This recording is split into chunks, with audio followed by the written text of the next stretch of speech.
Un regard. Il aura suffi d'un regard pour que tout bascule. Lorsque je suis partie, mon seul objectif était de trouver de quoi survivre encore quelques jours, survivre au sein de ce monde insensé.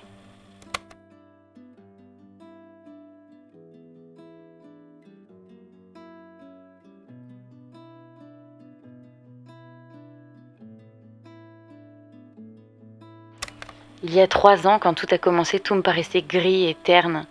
Dans les rues, tout était calme, on n'entendait plus les vacarmes des voitures ni l'effervescence de la ville, elle était figée comme dans une morosité absolue.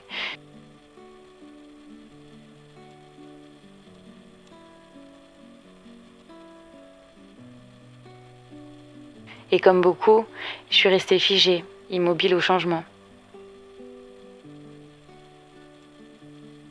Puis je l'ai vu, à côté de son compagnon canin, le sourire aux lèvres et, me tendant la main, il m'a fait prendre le train que j'avais raté.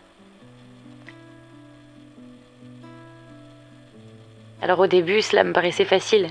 Nous étions retournés à une vie simple et insouciante, loin des brouhahs. Le ciel me semblait plus bleu qu'auparavant et ma peur de la foule avait disparu. Il était maintenant possible d'arpenter de grandes avenues sans être bousculé, sans subir le regard des autres.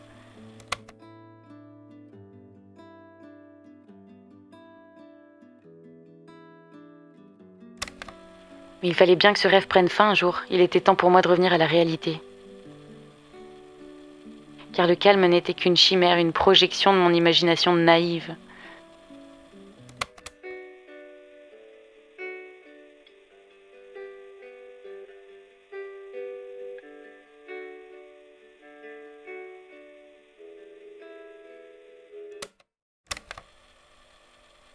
Je me suis rendu compte que c'était celui qui m'avait fait monter dans le train qui, en réalité, était resté à quai. C'est lui qui n'était pas capable d'accepter la vraie nature humaine, hostile et violente. Sans repère, nous réagissons comme des animaux blessés, agressifs et paranoïaques, nous débattant sans fin pour notre survie. J'ai donc dû embrasser avec tout mon être cette nouvelle philosophie. Accepter notre vraie nature pour notre bien-être à tous les deux. Peu importe les regrets, peu importe les actes, la violence, les abus. L'égoïsme et la peur me gagnent, mais ils sont nécessaires. Qu'importe la maison aux volets bleus. Lorsque nous avons vu ces réfugiés errants sans but, le visage livide et pâle, les pieds déchaussés et en sang, laissant derrière eux une traînée de cadavres, eh bien j'ai pris conscience de la chance que nous avions d'être encore en vie. Et en pleine possession de nos moyens, nous étions la seule chose qui importe. Seuls nous comptaient. Comment a-t-il pu me parler de la sorte ? Comment a-t-il pu remettre en cause tout ce que nous avons fait, tout ce que j'ai fait ? Je l'ai fait pour nous et je pensais qu'il le comprendrait. Mais non. Serais-je trompée ? Non, impossible.